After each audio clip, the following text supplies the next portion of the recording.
Geez, they really will give anyone a mic these days, won't they? Hello and welcome to Inside the Black Jersey, the first ever podcast here with the All Blacks, and we are excited to bring you all the access we can with the players from the staff within the camp as we enter the cauldron of rugby's greatest rivalry. Now, speaking of coming inside the camp, William Jordan, that's right, Will Jordan, the All Blacks' new top try scorer, will be joining us very shortly in this first ever episode. So we're starting with a hiss and a roar, but before we get to him, I'm George Harper Jr, and joining me is an 18-test All Black. He's played 123 Chiefs caps, 50 Magpie appearances, 26 Waikato games. He's won the Ranfurly Shield almost a handful of times. Now, that is a huge resume for a very small man. Brad Weber, welcome to the pod. How are you, kind sir? No, it's great to be here, George, with you. I'm really excited for this podcast and for to give people insight into what's going on inside the black jersey. But mate, so good to be here with you. You and I obviously go back a long way to our university days. Perhaps we'll get into that at a later date. But of course, I want to give people the insight to who their new main host of Inside the Black Jersey, of this official All Blacks podcast. Now, ladies and gentlemen, this is George Harper Jr. Oh, no. 30 All Blacks appearances at 2 World Cups, 2015 Super Rugby champion, all as a fan, of course, and one times life ban from Eden Park, but rescinded. And again, a story for another day. But ladies and gentlemen, your host, George Harper Jr. Great to be here with you, George. Thanks, Brad. Yeah, look, it's in terms of fans, I'd like to put myself up there. I've travelled a long way, covered a few air miles, lost a fair bit of cash watching these blokes around the world. But look, no, it's been an incredible journey, and there's plenty more chapters to come, including this one. But Braddles, let's cut to the chase, mate. One of the biggest series in the world, just around the corner. How fizzed are you to get into this? Mate, I can't wait. Like the games against the URC teams were great. Don't get me wrong, but they're a little bit of a tease, weren't they? Like you just really want to get into the real stuff now. It's bloody exciting. The way that the team is playing at the moment.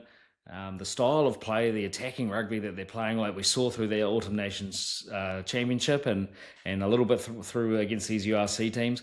I mean, I'm just loving the endeavour, the skill set, and the willingness to throw the ball around. And I'll probably look at it a little bit analytically, George. So I'd love to hear what you see as a fan, whether you're seeing the freedom and the endeavour that these boys are playing with. Are you loving it as well? Yeah, absolutely. It's been a breath of fresh air. I love how quickly these boys are throwing the pill around. The fact that anyone can play halfback all of a sudden is great. You don't just need to be a short, nippy little fella. I think the positive nature's been awesome, and it's the perfect way to reignite the nation's passion. And obviously we've had a few hiccups along the way in the last sort of 2-3 years, and maybe even 4 years, but it's been incredible. And I think the fact that we're going to try and play this explosive footy against one of the biggest defensive and strong forward pack units you'll ever see in your lifetime, it's going to be an amazing concoction to a great series. So I'm very excited for sure. And Brad, I guess haven't touched on what you've been up to as well. You've been gallivanting around the world. For those who haven't seen you play rugby in New Zealand for a while, what's the brief rundown of your career over the last couple of seasons? Yeah, since I left New Zealand Rugby into 2023, I've spent a couple of seasons at playing in the top 14 with Stade Francais in Paris, which was epic. Great to experience French rugby and European rugby over that side of the world. It's a grind, but I'm really glad that I tested myself over there. And I've just spent the last season at the Mitsubishi Dynamoors in Japan, and I'm probably going to do one more season, so we'll see how we go. But speaking of halfbacks, as you were mentioning before, I see that a couple of there's a couple of question marks, a couple of over a couple of these scrum halves at the moment, and to be honest, they're dropping like flies, Brad. They're dropping like flies. Right. I'm in New Zealand at the moment. If I need to play a game of NPCs that I'm eligible to come over, like Dave's got. Well, in fact, when my phone blew up and Dave Rennie was calling, I was thinking, we're on here. I'm booking my flight to South Africa. They need me. The SOS has been rung, but it was just to tell me that he wanted me to co-host this podcast with you, which was a little bit of a disappointment. Well, I'm happy. I did let him know though that I am ready and I am available. So we'll wait and see. Right. Well, Sorry, I'm not George. sure the All Blacks are. I'm not sure the All Blacks are that short and desperate. But I'm happy that Ren has got full approval of who hosts this podcast. That's got to fill us with huge confidence entering He's a the big fan of series. George Harper Jr. From what I hear. We'll see about that after a few episodes. Brad, let's talk briefly about Rennie as a coach. How awesome is it to have so much game time underneath him, and what do you think he can bring to this black jersey? Well, I think we're already seeing it. Is that he's really diving deep into what the All Black DNA is, which is backing our skill sets, testing teams aerobically, trying to keep the ball in play for as long as possible, and play with a speed that other teams can't compete with. I think we went away from that for the last sort of maybe up to 4 years because the Northern Hemisphere teams were doing so well. I think we sort of had this thought that we needed to play like them, where clearly, like, we just need to play like us. We need to go back to our identity, and you're hearing it through the messaging that the boys are saying when asked questions too, around being optimistic and these sorts of I guess buzzwords. But what does that look like? And I'm seeing it from it's particularly from counter attack, that we're having a crack first. Exit scrum, so any scrum inside our own half, like that's we're running first and then kicking if on the edge if need be, and that's Dave Rennie 101. Like, I just remember any review session, particularly with scrums inside your own half, and he's asking you and if we kick the ball away on first phase, like we have been doing as an All Black team over the last couple of years, by the way, he'd be asking in those review meetings, why are we kicking this? There's space on the edge, especially if you've got an exit scrum, you've got at least two guys back, especially with the 50-22 law in now. So you've only got 4 or 5 defenders, and you're all 7 of your back attackers. Like, worst case, you get it to the edge, you make 10-20 meters.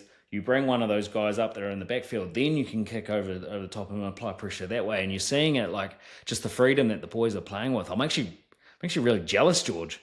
I would have, I would love to be playing right now in this All Black team. It looks like a lot of fun, but they're also backing it up with the skill set and the ability. So, man, like I said, I'm jealous. I wish I got to play under David at an international level.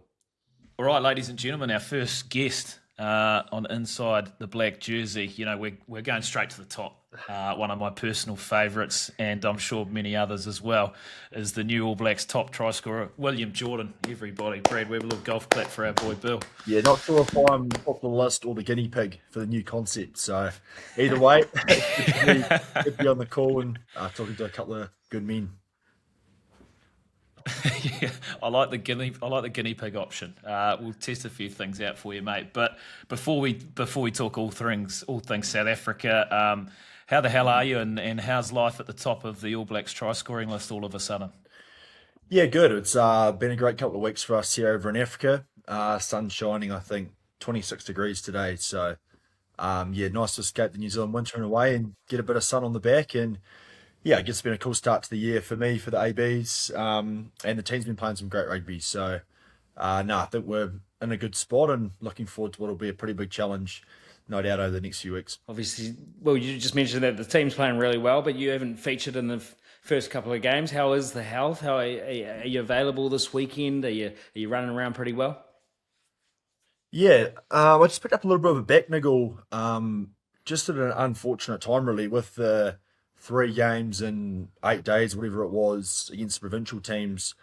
Sort of had something that laid me low for about a week, and it was right smack bang in the middle of that. So it was a bit disappointing to not have a crack against the URC sides. It would have been good to have a run, and but the good news is we had plenty of wingers over here, and the boys have been playing really well. Everyone who's had a crack, and we have had a few boys go down and unfortunately have to fly home. So I'm grateful to still be over here and yeah, hopefully get a crack over the next couple of weeks. Yeah, well, how important is actually getting a bit of game time before facing the box? Because if you do come in cold, it's something you've done before, but how much of a difference does that make getting those extra warm-up games under the belt? Yeah, I suppose in a perfect world, you yeah would have some reps under your belt and build on combinations. I guess when you're in my position, you haven't had that. You just gotta have trust in the work you put in before, and I guess this week, just trying to have a lot of conversations off the park and get on the same page in what are limited reps. So I think I've got some good connections with guys throughout the July series who are kind of inside and outside me. So there's a bit of visualization going on in the room about what it's going to be like at Ellis Park, and I guess building off a bit of experience I've managed to accrue over the last few years. Look, before we dive into Brad getting dropped from the All Blacks, let's go look at some other highlights. And we've got the opportunity to look at some footage here because we're very lucky with the All Blacks, well, NZR and World Rugby to go through some of your highlights while we've got you here. And we've picked out a few classic tries, and we just want to sort of get the chance to, I guess, talk us through some of them because it's not often you get the lads getting to review their own tapes. Just while we're loading that up, what are some of your best tries off the top of your head as we get into them? Yeah, I guess it's been a little bit front of mind over the last few weeks with what's happened. Some of my favourite tries. So I think, top of the pile, probably the quarter final against the Irish. A big moment. You were actually in the stands, George, and you were seriously fizzed up. We did a lap of honour after the game and saw George in the stands, but yeah, I guess we played this through. The plan was actually to pass me on the inside about now, thinking that Sheehan would go to Right. Richie. But obviously, Sheehan held off onto me, which sort of left a seam open for Rich, and then got the draw and pass and had enough pace to get there, and also a reasonably fresh skin fade by the looks of it as well. That might have gone a little bit high, but that's right. But yeah, So so the plan Richie's was just playing heads up footy here. like we thought Sheehan uh, would come off the kind of tail of the line out and put a lot of pressure on Richie. So the plan was for me to get an inside ball inside him to kind of test the back of their line out. But yeah, Richie's just done well to see that Sheehan's then held. I think it might have been Sexton probably thought that Sheehan would tackle Richie, so he's kind of drifted off to the man outside him, and Rich has gone through, and that meant I was able to kind of keep going and supporting the inside, so worked out probably better in the end. Is that one of the greatest tests you've been involved in? Yeah, well, I think like after the game, it was being talked up as one of the greatest games of rugby ever. So I guess to be a part of a game like that, whatever it was, 37 phases into the 85th minute, defending the line, Sam Whitelock's turnover, I guess all the history that had gone in the years before that with Ireland, like there was a huge amount of build up for it. So yeah, pretty tough to go past that one really in terms of memorable ones. Nice. And one thing you've always prided yourself on, and myself as a viewer as well, is I think your best attribute's probably your support play. And people might say that wingers score a lot of tries, but I think you personally get yourself in the right position more often than not. And we've got a good clip here from Townsville, which sort of, I guess, summarises that. Can you talk us through how important the support play part of your game is and how much time you put into this? Yeah, I guess it's something that's really important. Like you want to be in the frame, and I think the key part around it is the amount of times you run a line to not get the ball or to not score a try. To the ones that you do might be 5-1. So I think the real key around it is being in the frame. And in terms of this one here, like the play broke down a little bit. The ball kind of went to ground, and for me, just Yeah. sort of saw Cody getting a bit of a seam. So yeah, just worked hard to get off his shoulder. And then from there, I guess just communication to let him know you're there. And at this stage, I'm maybe 22 years old, so the legs are pretty fresh and had enough pace to get there. But yeah, I think as I say, it's one of those things. Sometimes it's a thankless task, and along the way, you pick up a few plums, which helps. But I think understanding your players' different strengths, and we might get the ball, more opportunities lie throughout the week is where it starts, and then from there, trying to be reasonably instinctive about it. How do you know when to pounce on a player, whether it's a centre or a winger? Like, what's the point where you're like, I've got to be ready for every offload, or is it in particular an offload in a moment where you just vibe it? Like, how do you be on the ball so quickly and so often? Yeah, I guess to use a bit of a catchphrase at the moment for the team, like a lot of it's been a bit optimistic around someone potentially breaking a tackle or going through. Something I probably had to learn over the years a little bit is picking your moments at times, like understanding keeping enough depth on the ball so that if the player is tackled or doesn't go through, then you're able to change your line, go to the breakdown and clean rather than, I guess, always looking for that kind of 50-50 offload. So there's a bit of decision making in that. I think as well that, yeah, just knowing your players, like if it's someone with a lot of pace, thinking they might get in the outside. If it's maybe Bez or Bodie with the ball, then his kicking game, what he could open up with his short kicking game and opportunities there. So I think a bit of it's around connection, and then yeah, like I say, just a bit of work rate to kind of be in the frame more often than not. Well, I love that you just mentioned work rate because that's something that I've really noticed from you in particular, but also a lot of you guys in the back three, Damien and Josh Morby when he's been playing a lot as well.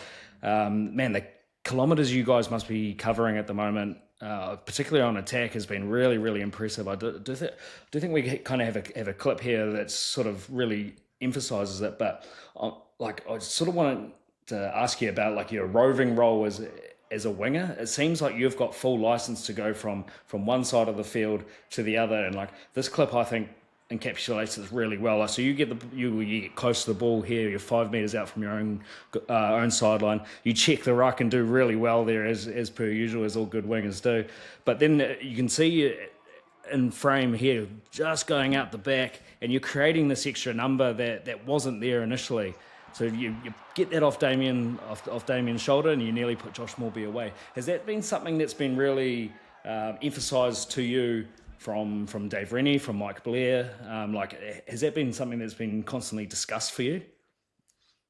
A little bit, yeah. I think the way the game's gone, like in the past, the word sort of two-sided attack was used a little bit, where Yeah, you've got to load up both sides to stretch the defense. I think over the last 3 or 4 years, and in particular the last probably 2 years, it started to change into overloading. So yeah, guys kind of working from one side of the field to the other to create overlaps or create mismatches. So I think getting up from that wide breakdown after Anton carried, you're first looking, is there any space in front of you? And if not, then next job's to kind of get on your bike and work the other side. And what's key there, which you wouldn't really see, is Damien giving me a little cue to come get on his outside. So yeah. as that guy coming across, you know where to go and I guess where to inject yourself. So from there, I was able to kind of get outside Damien and create that overlap. And I guess it's a cool thing when you're getting the ball transferred from wing to wing. And Yeah. Josh does that particularly well as well. Him coming in, I've been hugely impressed with the way he works. Quite a similar player to me in one sense, the way he kind of operates. So I guess that's made us pretty changeable as a back three. And Damien's a great man, kind of linking it all together. It certainly seems like the benefit to having all you guys at kind of fullbacks by trade, but are now playing on the wing and around your aerobic fitness. Like you guys are just creating those extra numbers, just and testing defenses aerobic, really, aren't you? But the one thing I've also noticed there too is like you guys are getting like really vertical as well. So rather than sort of being already posted outside Damien there, for example, you were like almost like right on his shoulder, almost like right in his back pocket. And like, has that been something that's been emphasised to you guys as well? Because that certainly seems a better way to pick apart a rush defence, because it sort of puts that last defender who would often be the one that kind of rushes the second to last. It doesn't allow him to do that, does it? Like Damien's got the option to either hit you if he stays back, or hit a flat ball to the winger if that guy does come to jam on you. Has that been something you guys have been talking about as well? Yeah, I think you want to try and isolate that defensive winger a little bit. So Mm. if you can have real separation between the last player in the line, which was Josh in that picture on the sideline, and your second to last player, who was me, then you're forcing that winger to make a decision around, does he stay out to stay on Josh, or is he going to come all the way in to get to me, which opens up the opportunity to kind of throw that longer bridge pass over the top. So I think, yeah, the tighter as a general rule you can be, the more effective you can kind of be in that space. And it gives the ball player options to be able to go to the line more, knowing that he's got a short pass there. I think Ireland do it particularly well. It's something we got a little Yeah, bit they from do. them. The Yeah. tightness of their shape, how connected their forwards and backs are together. There's always guys in sync. So, yeah, I think it just allows you to kind of have a few more options as opposed to getting wide and allowing defenders to maybe do two jobs. Love that. Nice, Jill. Now, before you head off, let's cut to the chase, mate. How ready are we for this first test against the Box? It doesn't get any bigger. The build-up's been great. Everyone's pumped up, but how are the confidence levels? How are the boys faring?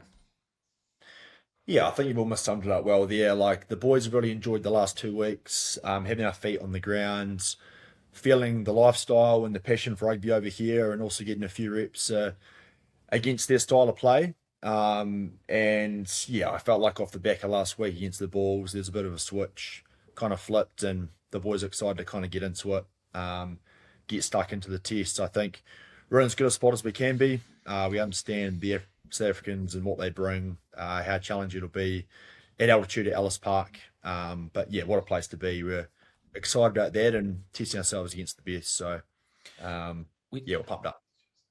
when you're like, well, we are slight outsiders because they are the current best team in the world. How important is game one to actually get this series underway like we need to? Yeah, it's hugely important. It's a massive difference. Obviously, going to Cape Town down 0-1 as opposed to being up 1-0. So, yeah, you've really just got to have a lens on this week. Not worry too much about what's beyond that and treat it as a bit of a final in a way. So, yeah, it's all chips in for this weekend and trying to get a job done. Very good. All right. Well, you stay off the golf course, mate. Try and keep that Gary back. Jack a rest, eh? Yeah. It might be We a need you safari finding for fit. tomorrow, I think. That'll devastate you too, no doubt, is it? Yeah, I know. Oh, it'll probably save me shooting 100 anyway and having the ninth get Very shot good. tomorrow. So it might be a good thing in more ways than one. But Oh dear. Oh dear. Okay. We need to wait till the series is over and then we can sort those yips out for you, mate. But well, always a pleasure to chat. And from all of us back home in New Zealand who have got a very close eye on South Africa, best of luck. We're all behind you, and yeah, go do the business. Hell yeah, we'll get after it, bro. Cheers, All Wes. the best. good to see you. Alrighty, Will Jordan, what a great first up guest, Brad. Look, I don't know about you, but his back seems absolutely fine to me, and he didn't say it, but that reeks of a Will Jordan starting at 14 to me. Mate, so good to get him on and hear some of his insights. One, especially from all the tries he scored, like the All Black greatest try scorer of all time. Like, will he catch Daisuke on 69? So just great to get him on, and what great messaging too for young kids out there around anticipating line breaks and work rate off the ball. Like if you're a winger or a fullback or have a young kid that is playing that position, man, just you just watch that guy, don't you? So yeah, really appreciate his time. But yeah, you're right. There's no way that holds him back from Test One, does it? Surely they were just keeping the Ferrari in the garage through the URC games. He certainly seems, dare I say, a little bit annoyed that he hadn't been able to play at least one game Yeah, for beforehand. sure. Like, it sounded to me like he's going to be good to go. Yeah. No, like I mean, you know he'll him be well, there. don't you? So I mean, surely you can read through. Yeah. Read He's, through the he's, book. he sucks at telling porkies. He's definitely playing. Like- Looking at him there, he seems like he's in the zone, and you know he can't hide the emotion. If he wasn't in the team, he'd probably be pretty gutted. So, but like one thing I love, like you know, the times I have got to when I used to work down at the Crusaders and getting to train or getting to trainings afterwards is seeing the extras that Will in particular does. You know, those little 1%ers after trainings, all those little details, those support play roles. That even like I found it amazing, and this probably sounds stupid, the amount of passing practice he does as well. Just extra loads, just pass, just keep passing me the ball, and I'm like, okay, I'm exhausted here, but it's Which is an interesting thing to work on for a guy that doesn't pass it very often. yeah. Well, that's probably why He doesn't need like, to, of course. Yeah, and then well, like when he's playing 15, like you look at him playing 15, and he throws true. that massive skip ball, like Loves that the huge high wide elbow, one to doesn't the he? winger. Yeah, but like that's what that's what makes these players great, and the fact that he broke that try scoring record personally, like it was so cool to watch and to take over Doug Howlett, and then to see Doug Howlett in the sheds for that Eden Park test was pretty cool as well. So, Well, I actually remember when watching a video of myself, classic, Natural. Doing like the interviews of the boys after the game at Eden Oh, Park in the against sheds. Australia. You're in the sheds. In the sheds, and Will, I think at the time was the second fastest player to 10 test tries. It was really quick, something like 7 games or something like that. And to think that that was only 5 years ago. And so 5 years later, he's actually breaking the record and getting 51. So he's got 41 in 4 years. It's ridiculous. He's just a machine. So he touch wood that he stays healthy. I think that all-time record is well within reach. Speaking of records, to go off topic a little bit here, haven't you got a record for the most time between a first test cap and a second test cap? Like, what was your time between tests there? Yeah, unconfirmed. So if there's a statistician out there that can confirm or deny whether I have this record, but I believe I have the record of the longest time between first tests and second tests. I'm sure there's guys that have had longer between individual tests, but between their first and their second, I had 4 years between my first and my second. I thought I was destined to be the dreaded one test All Black. So yeah, I'd love if someone can confirm or deny that for me out there. You'd be a great one test All Black, to be fair. Is that a good record to have though? Like, would you be proud of that, George, or was that like? Well, I'd be proud of any All Black cap. Yeah, fair enough. Yeah, especially a test cap. But yeah, if you're in the record books, you're in the record books, mate. Yeah, right. But yeah, you fit the description of a really good one test All Black, as bad as that sounds. What do you mean by that? I don't know. You just what qualities or lack of? We don't have enough time. We don't have enough time in the podcast to run through your lack thereof.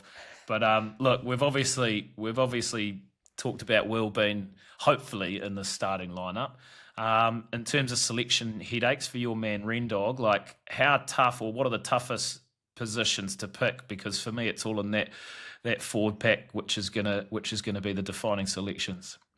Yeah, I mean, before all these injuries, you could say some of the outside backs have really put their hand up. However, there's been quite a few injuries there now, so it probably does pick itself. But yeah, you mentioned in the full pack, I think around the locking and the second row and loose forward trio is probably going to be quite interesting. Like Toops has played a bit of 6, but he's a great lock.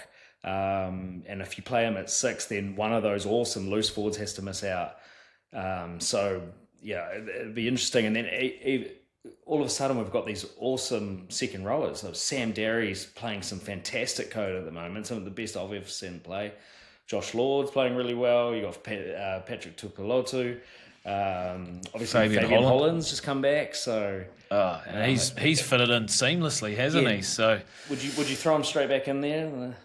Well, I guess the olden days, the All Blacks always used to, they used to say that injuries don't slow you down. You don't take a backward step. So if you get injured and you're fit and ready to go, it's when you're left off. But yeah, it's tough. Like, Lord's a big body. I like having big bodies in there. He's got height. He's been pretty agile. I thought he played really well at the Northern Tour at the end of last year as well. Great. So he's certainly an option. I would personally like to provide into the locking, and then we can have a little bit more flexibility, because I think our loosies like they're dynamic and they're explosive. So I'd like to see as many as them on the field as I can. So especially like Peter Lakai has been just outstanding all season. Even statistically, right? He's right at the top of carries, tackles, meters. Like, he is just being super impressive for me.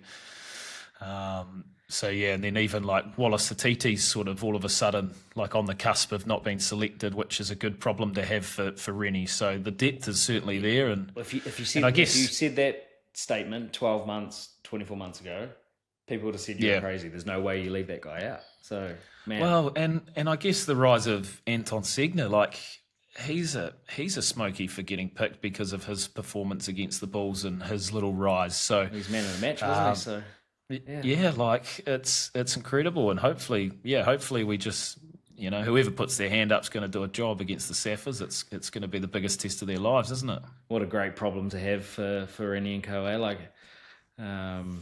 And certainly, hopefully, a few headaches for the South Africans too. Like, Look, I think the backline speaks for itself, right? I think Morbs on. I think you go Roygaard, Love, Morbs, Barrett, Tupaya, Jordan, McKenzie, all pretty. it's Unless hard to take unless over for all Will, that.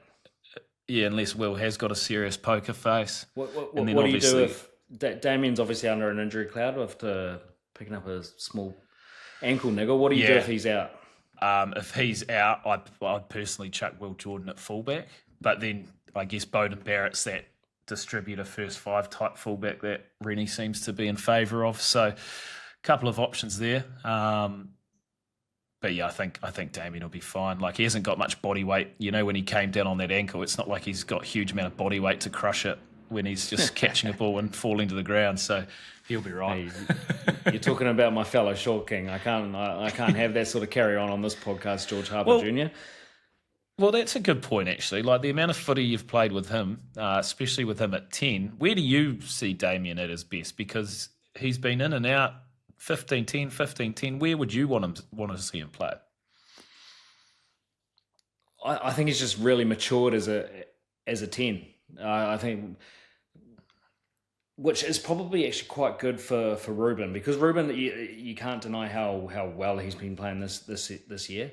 But I just love the maturity that Damien's been playing with over the last couple of seasons, and he's been a real game winner for the All Blacks the last couple of years. I think that back to the couple of tests against Ireland, especially the one in Dublin a couple of years ago, where he just put the team on his back and won the game for them. That game, and that was his best by a mile.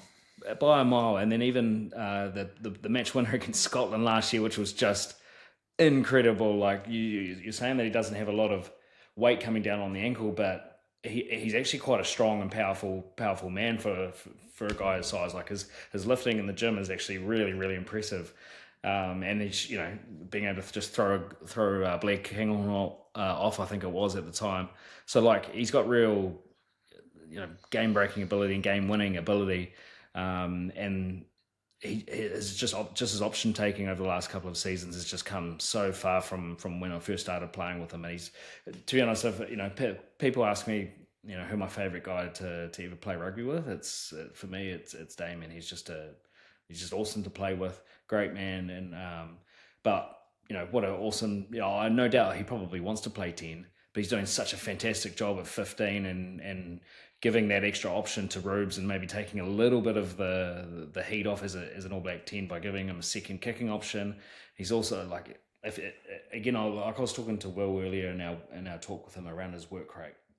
Man, if you're at a game and you just sit and watch Damien and just see the kilometers he's covering, I would love to see his GPS stats. Maybe if we could get that on the podcast at some point, his would be through the roof. Like he's creating opportunities for others just through work rate. Like he might not even get the ball, but the fact that he's in the picture, it's actually putting other guys into holes. Like if people want to go and nerd out a little bit, go and watch Patrick Tuipulotu's try against Ireland and see. I think it's Damien and Geordie were swinging from the blind side all the way to the open, and that put that defender who was on Paddy in a world of hurt, thinking that there's three All Black guys coming around the outside, and Josh Lord just played it perfectly to Paddy Tuipulotu. So that's just the sort of stuff that I love. Like you can nerd out about a guy like that all the time.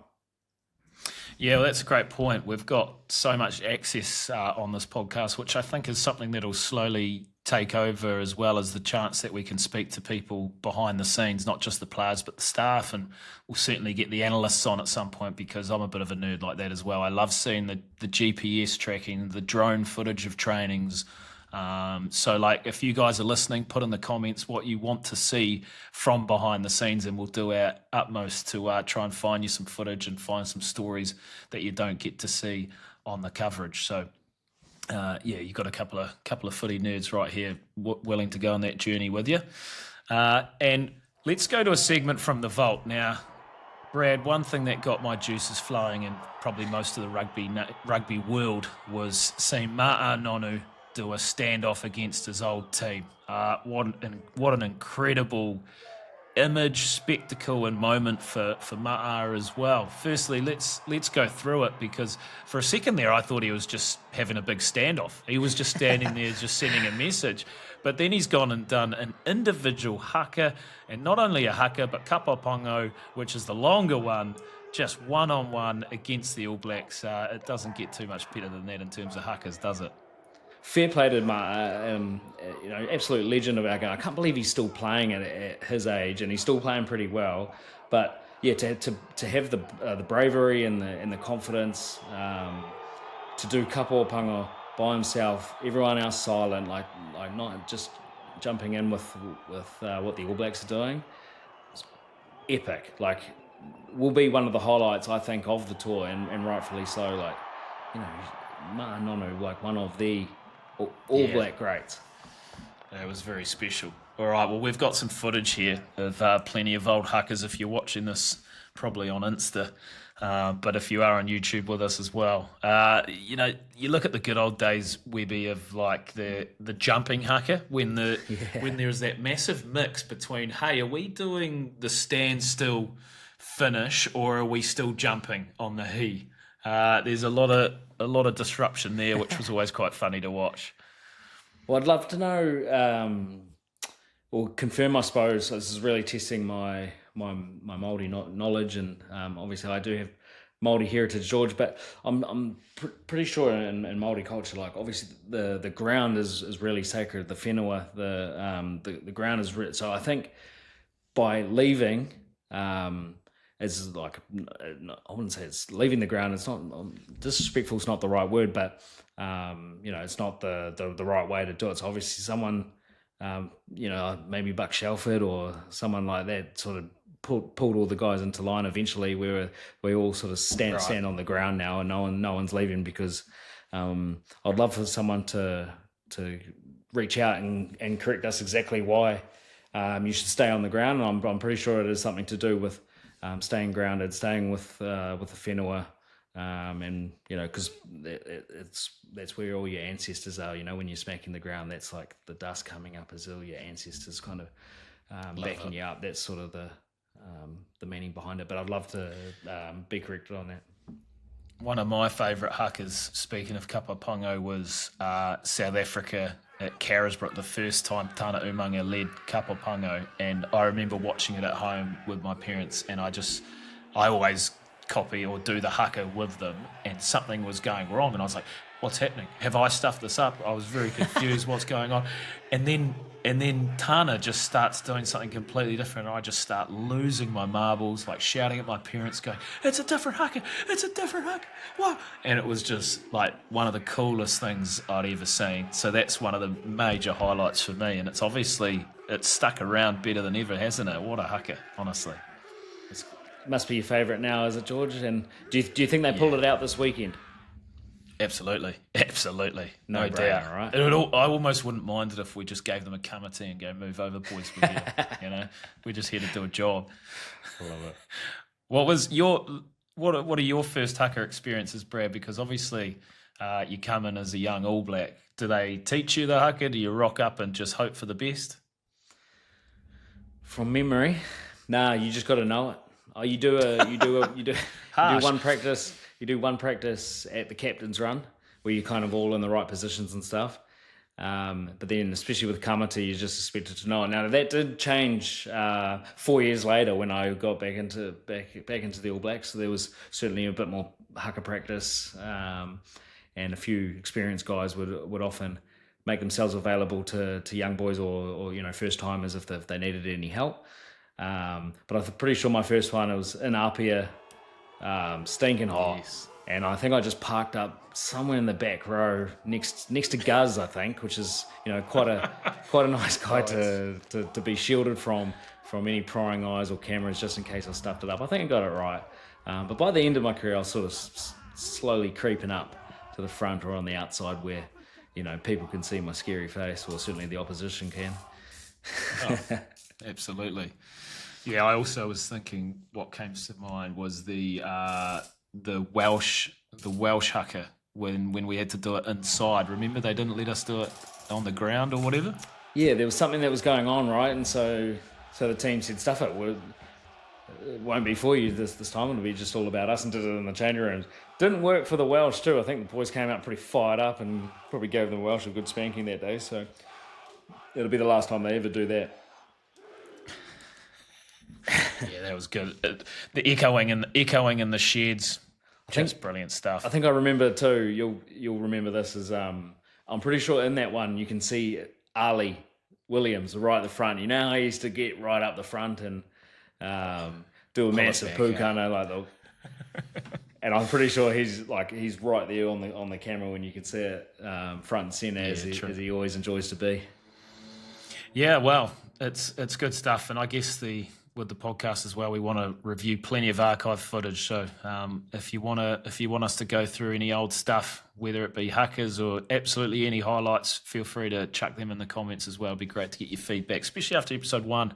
But obviously, there's going to be plenty to talk about with the South African series. Braddles, to finish things up, mate.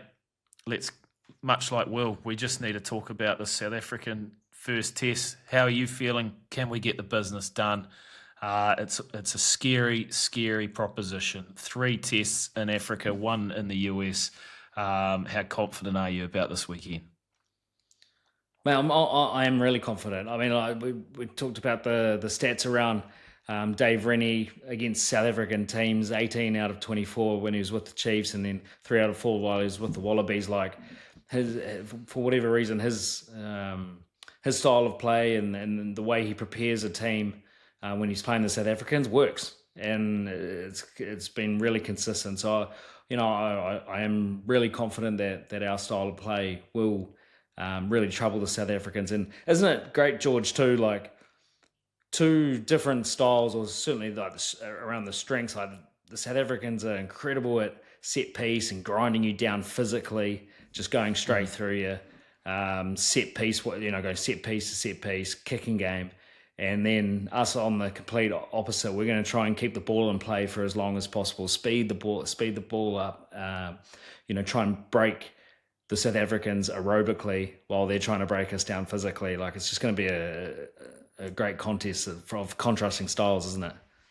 Yeah, I've been absolutely loving the build-up. I've been in the UK for the majority of it, and so many people are asking why the All Blacks playing the club teams, and I've just been explaining it. It's just a Lions tour pretty much for the All Blacks. It's been thrilling. It's been, it obviously is the greatest rivalry, but this is the most highly anticipated Test match that I can remember outside of a World Cup in a long time. So the fact that we're playing at the best we've played in a long time, and we're playing against comfortably the best team in the world for a long time, it doesn't get much better than this. So I really, really hope that New Zealand fans will be setting the alarms, because some of my favourite childhood memories is getting up in the early hours to watch these All Black tests, and when you get up, make the effort, and the boys get the chocolates, it's worth every bit of tiredness the next day. So it's just, I just can't wait to finally watch us play against the Springboks, and I'm confident, but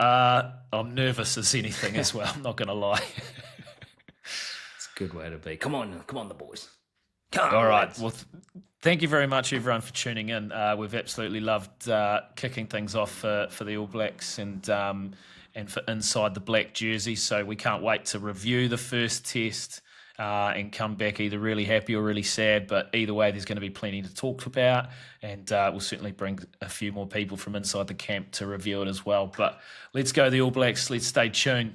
It's going to be one hell of a 4 weeks of rugby to come. So thanks very much for lending us your ears, and we'll see you very soon. Thanks, guys. Thank you, George.